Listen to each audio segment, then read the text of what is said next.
The lifting of the ban on foreign exchange for 43 items by the Central Bank of Nigeria may ruin local economy. A member of the House of Representatives, Sada Soli, warned on Tuesday on the floor of the House of Representatives.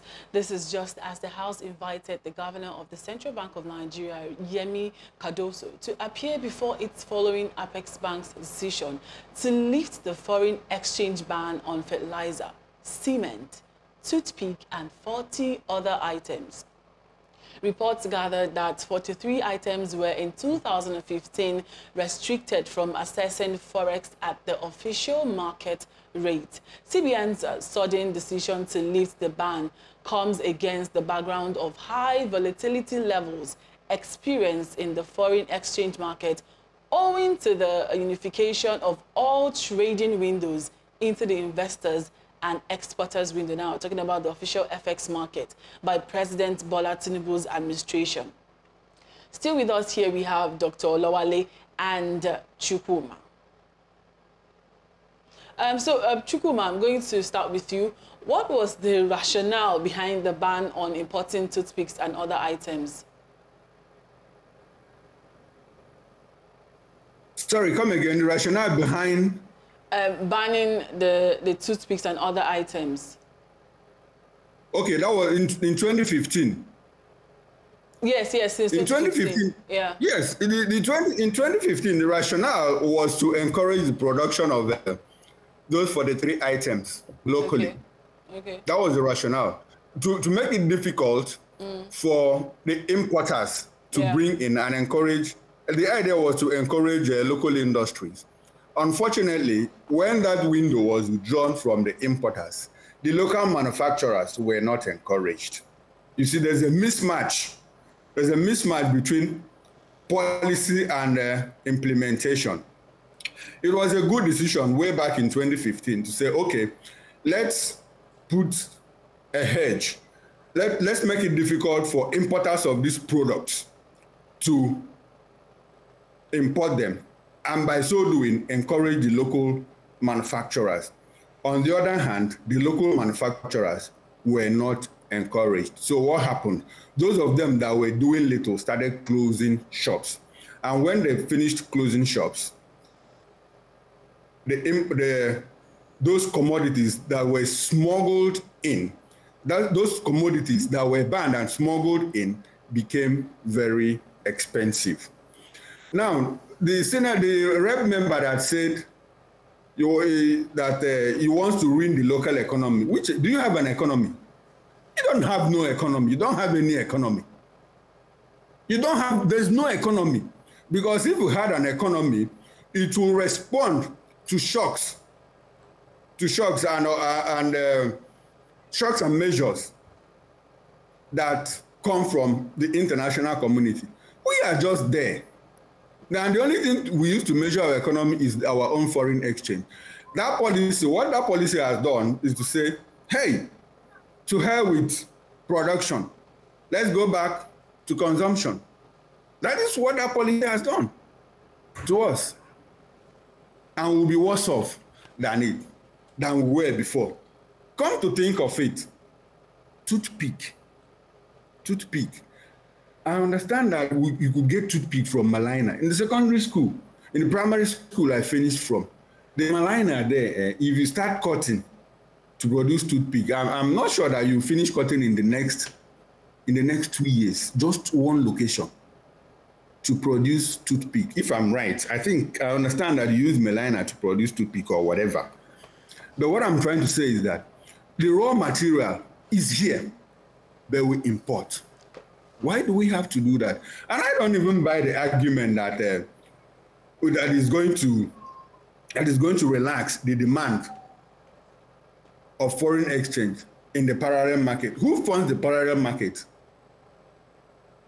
Is it not the same CBN that gives money to other merchants that still gives to the parallel market? And people are involved in round tripping. When you give to bankers give it to those in the parallel market and make very huge difference. Round tripping, that is the issue. It goes back to show that we don't have, the present leadership doesn't have a handle on this economy. What they are just doing is trial and error measure. I was reading, in this month alone, October, I have read two books on political economy. One of them was written in 2012, which to us is still recent, but to them in the West is an old book. So one was trying to dispute, the one that was written in 2023 was trying to dispute what was written about the global economy in 2012, 11 years apart. In those two books, when they talk about global economy, they talk about the American economy, the Latin American economy, the European economy, the Asian economy, Southeast Asian economy. Nobody ever mentioned about African economy. And whenever they make reference to Africa in the negative terms and in very slight positive terms, is either to Egypt or to South Africa. What does it show? It shows that we have not even started. We are nowhere. Very unfortunate. If there's anything they can do to stem, the yawning gap between the naira and the dollar, which is to go back to local production so that we can export, feed ourselves and export, the earlier for us. And I keep hammering that we are on the road to Venezuela. They will be better than us if care is not taken. Thank you very much, Chukwuma. Over to you, Dr. Olawale. So my question is talking about being able to make use of the locally made goods in Nigeria. How does lifting the forex ban on these items align with the government's economic policies? The first question is, do the government have any current economic policy? Because I have not seen any policy. They're just, as what Mr. Chukwuma said, it's just trial and error. They've just, let's try this, if it works, let's try that, if it works, fine. In 2012, in 2015, when the ban was there, it made sense. What the ban was for that, they restricted the importers of these items from assessing forex from the official rate. Instead of that, they go to the parallel market. Now, at this present time now going to the parallel market is now making the parallel market flooded. Now everybody is now around the parallel market finding money, now making, so the margin between the parallel market and the official market is actually very much. So they're feeling that, okay, now this item, if we leave this ban, they can go back to going back to the official rate, official market, and start assessing at a normal market. And let's see how the dollar and naira, this thing will come back. But the question is this: why do we import these items? Toothpick. So most of these items can be produced here. What we should be fighting for is how to stop importation of this and try as much as possible to export. If an economy is not really working on putting more of exporting of our our goods here, not even using it ourselves, exporting it out, our forex, our naira and the naira of this thing will not get courage. These things, they wanted it to, now let me give you an example of one of the items that was banned, and sardine. When they banned all this sardine, this canned fish and everything, when they banned the restriction of them assessing forex, the amount rate at which you buy sardine was very expensive because they were not getting the normal dollar at the normal rate. So everybody now had to start buying these things exorbitantly, affecting the normal. So if they lift this ban, well, the items will be cheap, might be cheap, but I think that the federal government, the National Assembly should just leave the central bank alone. Let them work on their own. Let's see what's going to be. What's going to end into. Let them actually work independently. They just started, this news they just started, and let's see. I think it's what is aligning to what the federal government was saying, because 2 days ago, federal government came out, the president came out and said something about this ban, and was even talking about clearing backlog of FX and everything. So let's see how it is going to go to. Maybe it's going to help the country. Okay. Chukwuma, so you know very well that most of the times people, it's said that anything that is made in Nigeria, it's not original. When someone wants to buy something, they say, I'd rather buy the foreign made, no matter how much it costs, than buying that of the locally made. What impact do you expect the lifting of the ban to have on local toothpick manufacturers? It will not. It will not have. I'm not sure it will have any effect of the people because we have already tuned our taste to the consumption of foreign goods. And in any case, there is nothing like there's nothing like original take. It's just about the standards. When Taiwan started, China and Taiwan, when they started, and we brought those things in here, what we used to say is, this one is China, it's not solid. You know, this one is Europe, is solid. You know, we didn't know at that time that they were producing according to specifications, continental specifications. They produce for the American market. They produce for their home consumption. If you go to China and feel the quality of what they produce for themselves, you'll be marveled. You know why? Because they have standards. We have standards here, but we don't measure our standards. So they have what most people don't even know that a certain percentage of goods consumed in the US are produced in China, in Hong Kong, and in Taiwan. Very high quality because they have standards. And if it gets to US ports and it doesn't meet the standard, they are going to ship them back.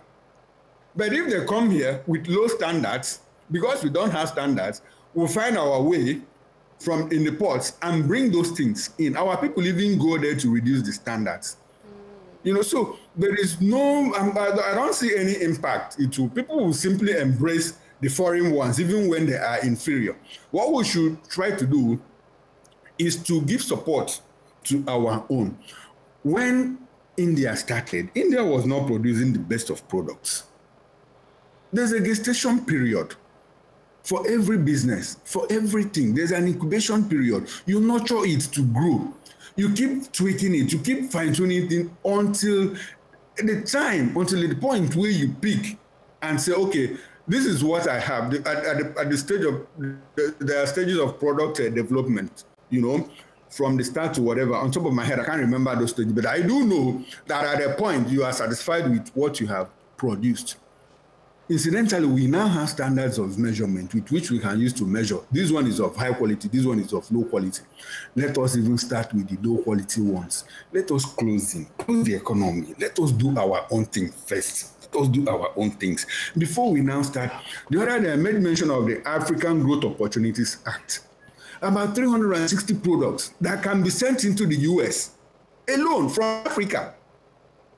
From Africa, most of them consumables.